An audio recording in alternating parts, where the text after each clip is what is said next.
Adieu, salut cette équipe. Bonjour à tous, bonsoir à tous. Euh, ouais, j'ai une impulsion là, toujours interne, l'impulsion, hein. Eh bien, de faire un audio. J'ai une amie qui m'a parlé un peu de ce qu'elle vivait et tout. Et il y a cette idée en fait de faire un audio sur la mort qui est venue. Je me dis pourquoi pas. Après moi, j'étais un peu réticent parce que la mort m'agace un peu, vous voyez. C'est bizarre à dire, mais comment dire, c'est quelque chose qui m'énerve en fait. Mm. Pas dans ce qu'elle est, mais dans le rapport qu'ont la plupart des êtres à la mort en fait. Dans le sens où, bah, c'est souvent le prétexte pour émaner tout un tas de choses et pour s'émotionner énormément.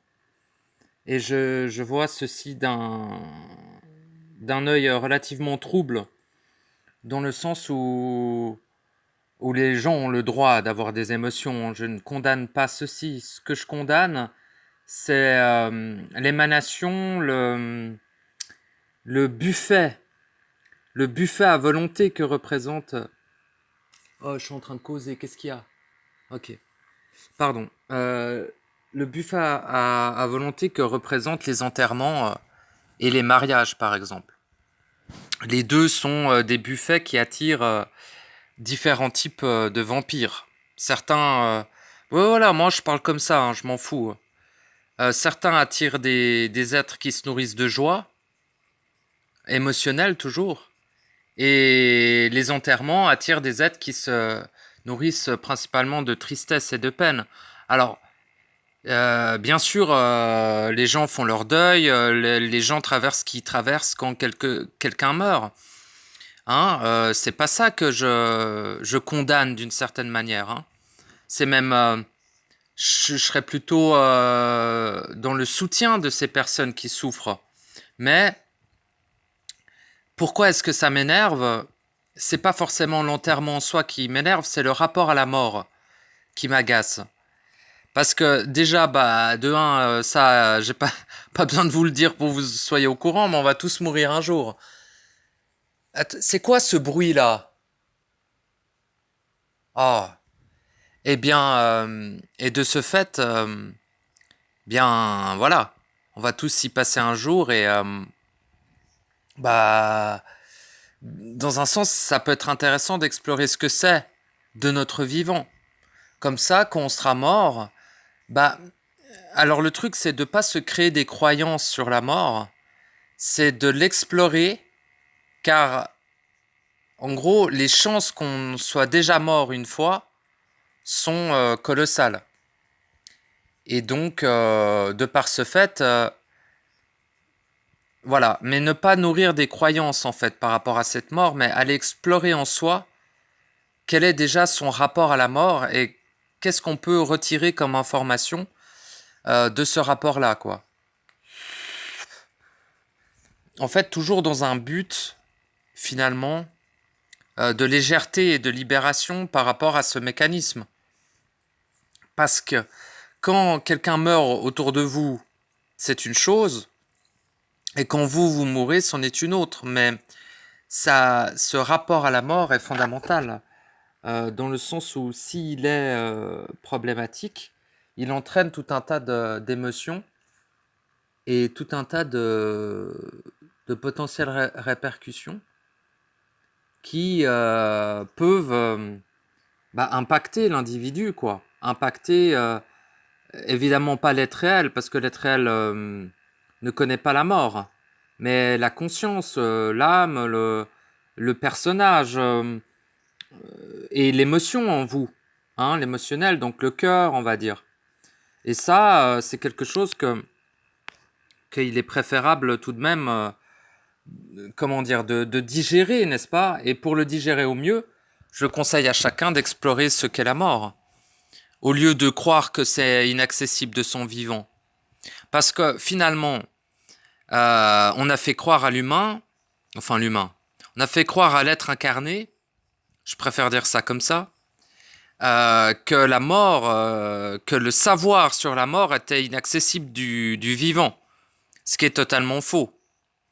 Je ne vais pas prétendre que c'est aisé d'accéder à ce genre d'informations, mais ça n'est pas impossible, loin de là. C'est simplement que l'ego ne voulant pas mourir, c'est un sorte de tabou. L'âme ne voulant pas terminer d'accumuler des mémoires, préfère éviter ces informations-là.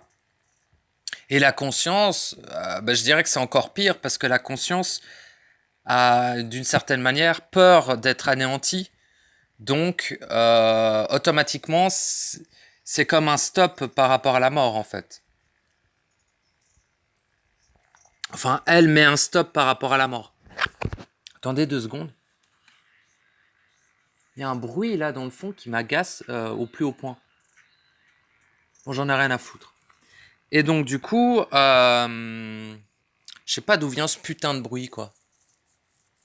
C'est pas grave, c'est que un bruit. Hein. Tant qu'il n'y a rien qui crame, on est bon. Normalement, j'ai pas allumé de feu, donc ça devrait aller.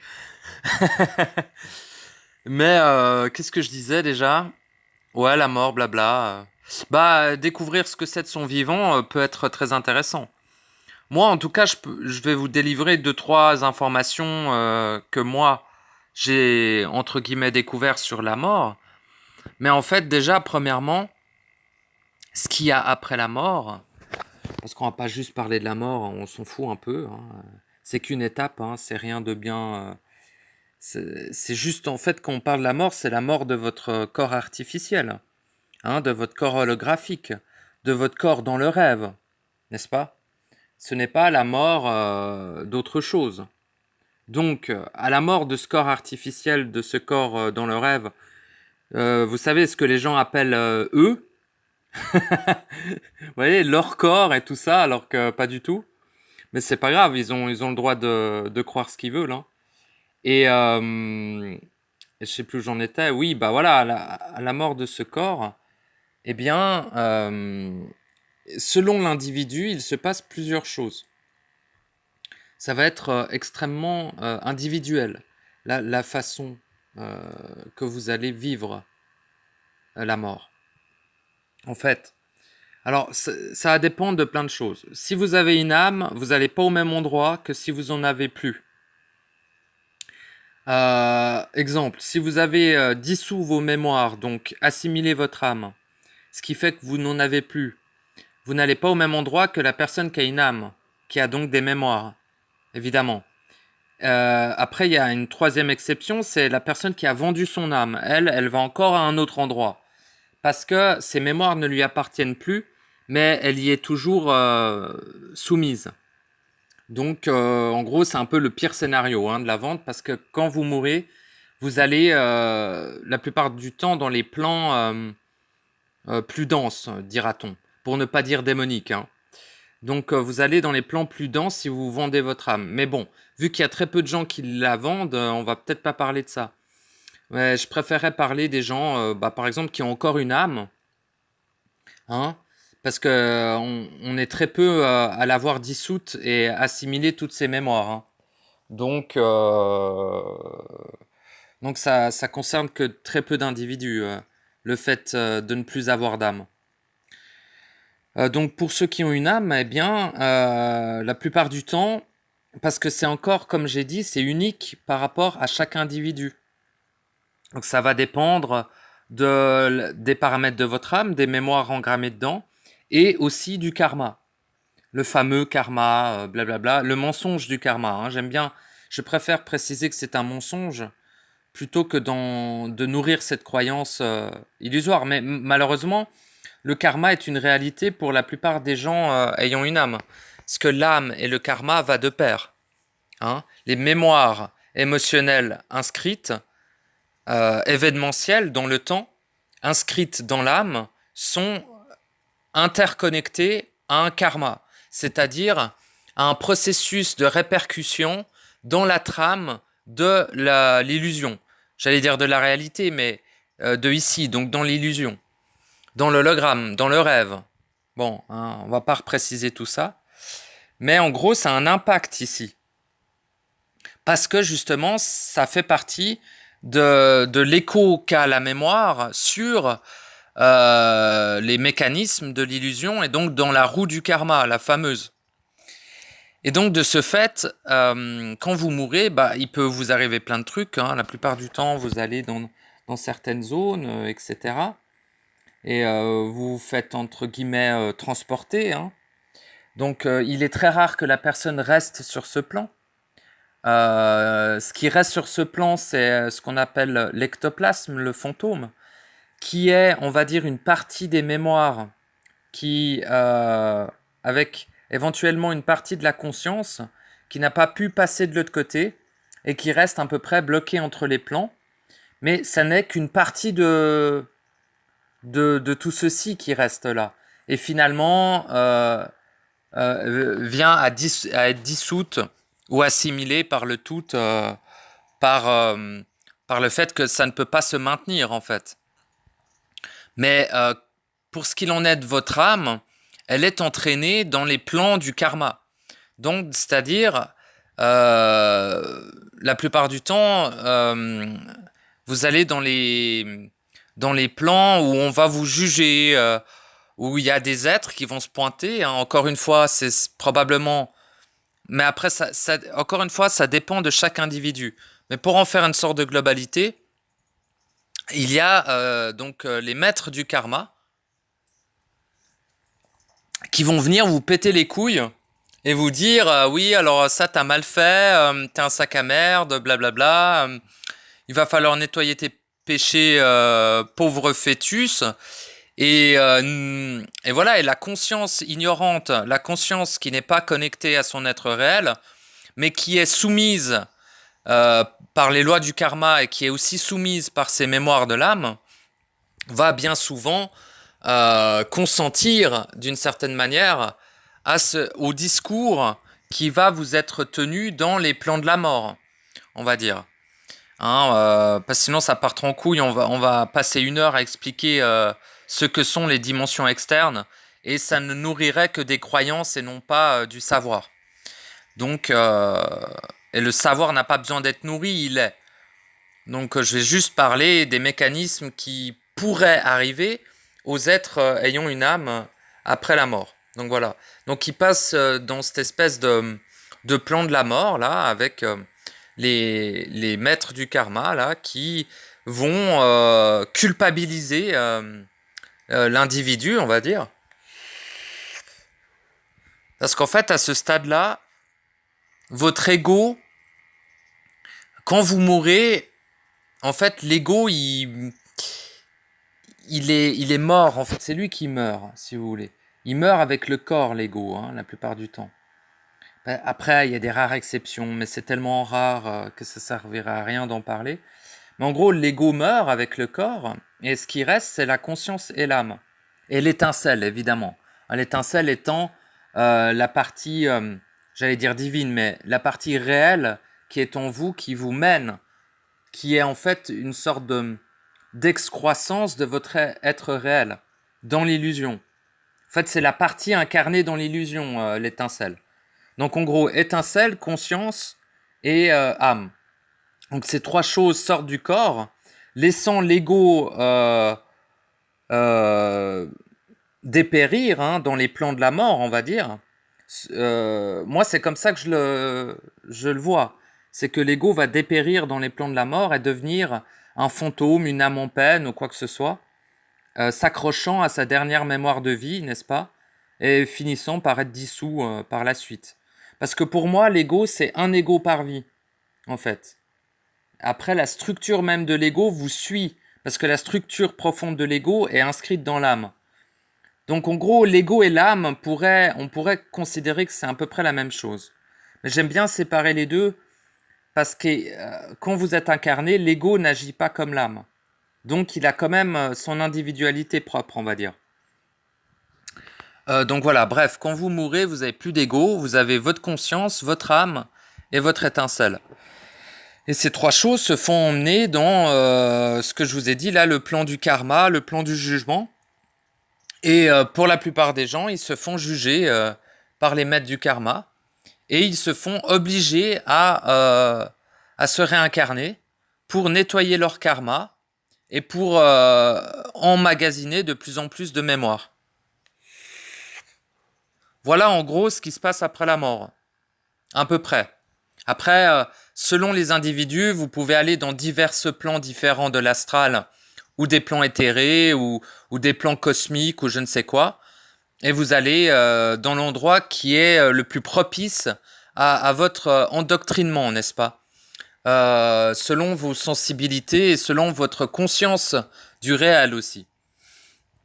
Ou même de l'illusion, en fait, selon à quel point vous êtes programmé et lobotomisé par les fausses croyances du mensonge, de la fausse réalité, dans laquelle nous sommes enfermés, n'est-ce pas? Et donc, voilà, vous allez là, et après, vous vous faites réincarner, entre guillemets, de force, mais on va dire par consentement, dû à l'ignorance de la création originelle et du réel en vous. Donc ça, c'est une chose. Et pour les êtres ayant dans une vie, parce qu'une vie suffit, hein, il n'y en a pas besoin de millions, ayant dans une vie reconnecté à leur réel, à leur être réel, ayant, on va dire, fait un maximum de... Je sais pas si on peut appeler ça du travail, mais fait en sorte au maximum de se reconnecter à cet être réel, et donc de le devenir finalement, eh bien, c'est des êtres qui ont pas ou très peu d'âme, très peu de mémoire, donc très peu de programmation, et aussi nourrissant très peu de croyances. De ce fait, l'auto-astral, c'est-à-dire le monde astral auto-créé, ne sera pas assez puissant pour influencer cet être à se réincarner dans la roue du karma mensonger. Donc, cet être-là traversera le plan de la mort, tel un être flamboyant, et n'écoutera pas les prédicateurs du karma, les bêtes du karma, là, ces enculés qui vous font vous réincarner. Et en gros, il leur dira mangez vos morts, faites ce que vous voulez, mais moi je vous écoute pas. De toute façon, vous êtes des sacs à merde, cassez-vous. Enfin, ça dépend de l'individu. Hein. Il y a des êtres plus soft, mais en tout cas, ils n'autoriseront pas, ils ne consentiront pas à cette réincarnation karmique lourde.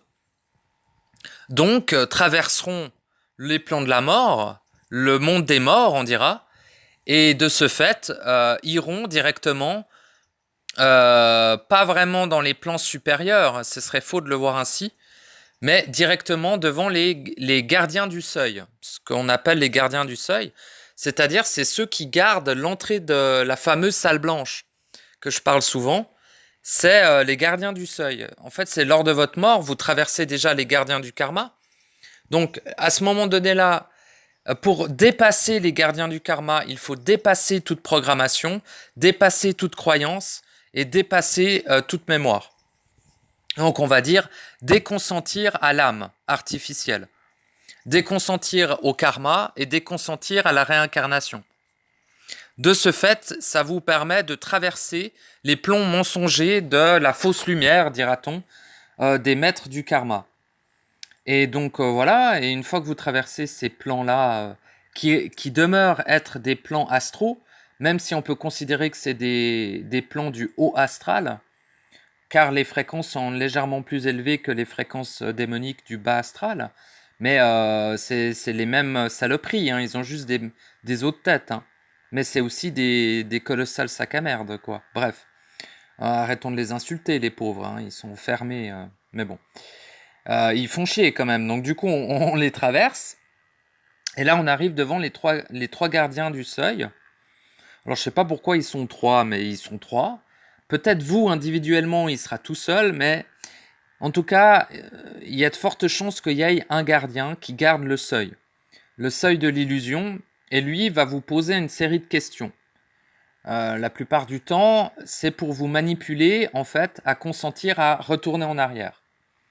Alors, il peut utiliser plein de stratagèmes, hein, que ça soit la peur, le doute, appuyer sur votre ignorance, appuyer sur vos suppositions, vos croyances. En fait, il va vous tester. Voilà. Pour ça qu'on appelle ça gardien du seuil, parce que il va vous tester. Est-ce que vous êtes capable d'aller plus loin ou est-ce que en fait non et que vous avez qu'à retourner dans la roue de réincarnation et puis c'est tout. Voyez. Donc voilà. Et si vous passez le test de ce gardien, mais pour moi ils sont trois, hein, et c'est les trois aspects. C'est-à-dire qu'il y a le gardien de l'âme, le gardien de la conscience et le gardien de l'étincelle. Et dans l'ordre, je dirais le gardien de l'âme, le gardien de la conscience, puis le gardien de l'étincelle. Après, vous pouvez le voir comme un seul et même gardien, hein, c'est tout à fait valable aussi. Enfin bref, ça c'est, j'ai pas envie de nourrir de croyances, donc je vais éviter de parler trop de ça. Mais en gros, voilà, il y a des gardiens, ou un seul gardien, qu'importe. Et il est là pour vous faire retourner en arrière par tous les moyens possibles et envisageables. Car son but n'est pas de vous libérer, mais de vous faire retourner dans le rêve, dans la réalité holographique dans laquelle vous êtes enfermé actuellement. Et ne surtout pas que vous vous révélez à vous-même en tant qu'être réel infini créateur, et que donc, de ce fait-là, être libre. Et en étant libre et conscient et ayant accès au savoir instantané de son esprit, donc de son intelligence, vous pouvez répondre instantanément aux questions qui vous sont posées, ou même avoir la volonté de ne pas y répondre et de dire écarte-toi fœtus, tu n'as rien à faire sur mon chemin, tu n'es absolument pas réel, et de toute manière, tu n'es que le maître de l'illusion, je suis le maître du réel, écarte-toi. Oh, qu'importe finalement les techniques que vous utilisez pour traverser ces êtres-là, l'important c'est de passer les gardiens. Une fois que vous avez passé les gardiens, eh bien vous accédez à la salle blanche, ou certains l'appellent aussi le sas, qui est en fait une sorte de dimension tampon qui là, ça fait que vous avez plus d'âme à ce stade-là, hein, parce que vous avez décidé de vous séparer de toute mémoire. Donc, il y a la conscience et l'étincelle qui atteignent cette salle blanche et qui rencontrent l'être réel. Mais tout ceci peut se faire de votre vivant, hein.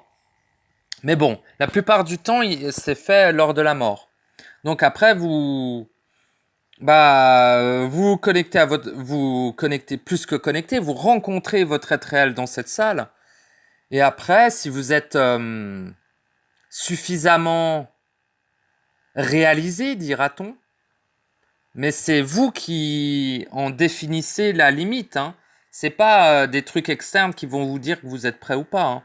C'est juste en fait, si votre conscience est suffisamment réelle, elle est suffisamment au courant des bails, et que votre étincelle est suffisamment vibralisée, on dira-t-on, suffisamment réveillée pour pouvoir, n'est-ce pas, vibrer suffisamment pour maintenir le dialogue entre l'être réel et la conscience artificielle, eh bien, l'être réel va faire venir la conscience originelle, et là, il va se passer une sorte de dissolution de la conscience artificielle pour être remplacé par la conscience réelle, originelle, et de par ce fait-là, après, l'être réel prendra l'étincelle, c'est-à-dire la partie de lui qui demeurait dans l'illusion, dans le rêve, dans l'hologramme, et fusionnera avec cette même étincelle, n'est-ce pas?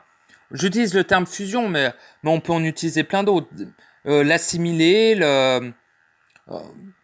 voilà, réintégrer cette partie de lui, en fait, tout simplement. Et une fois que la partie de lui réelle, éternelle, divine, dira-t-on, même si j'aime pas trop le terme divin, est réintégrée à l'être réel, eh bien là, l'être réel peut sortir du jeu, sortir du rêve, sortir de l'illusion, sortir de l'hologramme. Tous ces mots-là représentent la même chose. Le monde dans lequel nous sommes tous enfermés et que nous croyons être réel.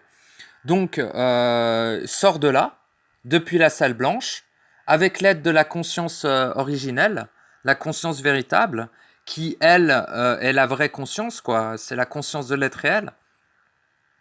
Et voilà, et en fait, ces trois principes, en ayant fusionné, Ça se fait instantanément, il n'y a pas besoin de travailler dessus, hein. En fait, elles sont faites pour fusionner. Autant l'étincelle que l'être réel, que la conscience originelle sont faits pour fusionner. Il n'y a pas besoin de travailler dessus, vous voyez. Bon, je le précise, mais ça paraît évident. Et donc voilà, ils fusionnent et après ils sortent de la salle blanche pour rejoindre la création originelle, tout simplement. Et voilà, et il en est terminé du jeu, il en est terminé de l'illusion. Et voilà. Voilà ce que peut être la mort pour les personnes. Au début de l'audio, j'ai parlé des personnes qui ont une âme. Et à la fin de l'audio, j'ai parlé des personnes qui ont dépassé la mémoire de l'âme, qui ont dépassé le jeu karmique, l'illusion karmique, le mensonge karmique, et qui ont dépassé la conscience artificielle aussi, en fait. C'est-à-dire le besoin de connaissance et le besoin de compréhension, et qui ont dépassé tous ces principes, et ayant, n'est-ce pas, dépassé aussi les gardiens, le gardien qui est le gardien du seuil du monde artificiel dans lequel nous sommes incarnés. Voilà. Et après, il n'y a pas vraiment de retour en arrière, c'est-à-dire que l'être réel part avec son étincelle, avec la conscience originelle, et c'est tout. Il disparaît du rêve, il disparaît du jeu, il disparaît de l'illusion, et se réintègre pleinement dans l'instant et l'éternité, n'est-ce pas, dans l'infini, l'éternité, dans la création originelle, initiale. Le réel, en gros. Il retourne au réel. Et c'est fini. Voilà. Donc voilà ce qu'il en est pour moi. Je dis encore pour moi, hein, bien que j'ai parlé au niveau global. Mais ouais, voilà. Pour moi, ce qu'il en est au niveau de la mort et qu'est-ce qui, entre guillemets, va se passer. Mais c'est plutôt en fait des mots pour définir certains mécanismes universels qui régissent à la fois les plans de la mort, les plans de l'illusion et les plans du réel par la suite. Eh bien, il n'y a pas de mots. Mais ce que je peux dire, c'est que vous retournez au réel et puis c'est tout. Voilà. Voilà. Mais la plupart des êtres restent bloqués ici, hein. Le 99,9% des êtres qui meurent, ayant une âme, ayant des programmes, ayant des croyances, ayant nourri un astral personnel, eh bien, vont déjà traverser cet astral personnel, donc traverser leurs souffrances, leurs peurs, leurs démons, tout ce qu'ils ont créé dans l'astral, ils vont le vivre, en fait. Et après l'avoir vécu, ils vont passer devant le machin, là, le bail des maîtres du karma, et après ils retournent en arrière et ils se réincarnent, quoi. Et rebelote, et toutes les vies, ils n'arrêtent pas de vivre ça, en fait. Et donc, ça nourrit de plus en plus des mémoires traumatiques, etc. Ça les alourdit, ça phagocyte de plus en plus leur étincelle.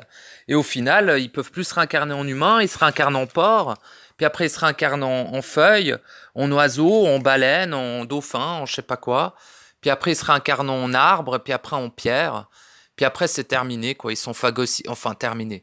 Un être éternel n'est jamais vraiment terminé, mais disons qu'il est tellement phagocyté qu'il peut même plus se réincarner, donc il reste dans les plans de la mort, et ça devient une espèce d'entité à la con. Toutes les entités que vous croisez, c'est soit des êtres réels qui ont été phagocytés à tel point que c'est devenu des entités astrales, soit c'est des créations de l'être créateur que nous sommes, qui a été grugé par l'illusion et qui a créé ces êtres lors de traumatismes dans ses nombreuses vies. Voilà. Par exemple, si toute sa famille se fait égorger ou qui tue quelqu'un ou je sais pas quoi, eh ben souvent ça crée un démon dans l'astral. Ça crée une entité relativement néfaste dans l'astral individuel de la personne. Et après, quand elle meurt, vu qu'elle n'arrive pas à dépasser cet astral, donc à dissoudre cette entité qu'elle a elle-même créée, eh bien cette entité après est souvent reliée à l'astral collectif, quoi. Bref, ça aussi, il faudra que j'en fasse un audio. Mais je vais m'arrêter là parce que je voulais juste parler de la mort et de, entre guillemets, ce qui arrive après. Mais encore, ça reste ma propre expérience, mon propre vécu, ma propre observation des mécanismes, depuis le prisme de mon esprit, et depuis, n'est-ce pas, mon être réel et mon accès au savoir instantané. Donc, à vous, en fait, de définir ce qu'il y a après la mort, mais je vous conseille fortement de le faire de votre vivant. Comme ça, lorsque vous serez mort, eh ben, sans nourrir de croyances. N'allez pas dans les croyances, vérifiez des faits, vérifiez des mécanismes, vérifiez des choses que vous pouvez vérifier. Le reste, laissez de côté et dites-vous, bon, bah, je verrai. Voyez? C'est mieux de se dire, je verrai, plutôt que d'essayer de le définir et de nourrir des croyances. Parce que les croyances peuvent se cristalliser et vous risquez de les vivre. Si vous croyez d'un truc de votre vivant, vous risquez de le vivre lors de votre mort. Et il y a bien assez de merdier qui va s'interposer entre vous et votre être réel, entre vous et la sortie de la roue karmique, la roue des réincarnations. Il y a bien assez de trucs qui va se mettre entre vous et votre but, n'est-ce pas? Car ça devrait être un but de sortir de l'illusion. Après, peu importe votre but, soyez libre, n'est-ce pas? Si vous souhaitez vous réincarner, faites-le, mais sachez qu'il est possible de faire autrement, tout simplement. Donc voilà, je vous remercie d'avoir écouté cet audio. Je vous dis probablement à bientôt. Et puis, bah bien vous en fasse, peu importe ce que vous décidez de faire. Mais je vous conseille fortement d'explorer ce qu'est la mort de votre vivant. Car lorsque vous serez mort, vous allez vivre les choses, vous n'aurez plus le temps de les explorer. Tout simplement. Voilà, merci beaucoup, à bientôt.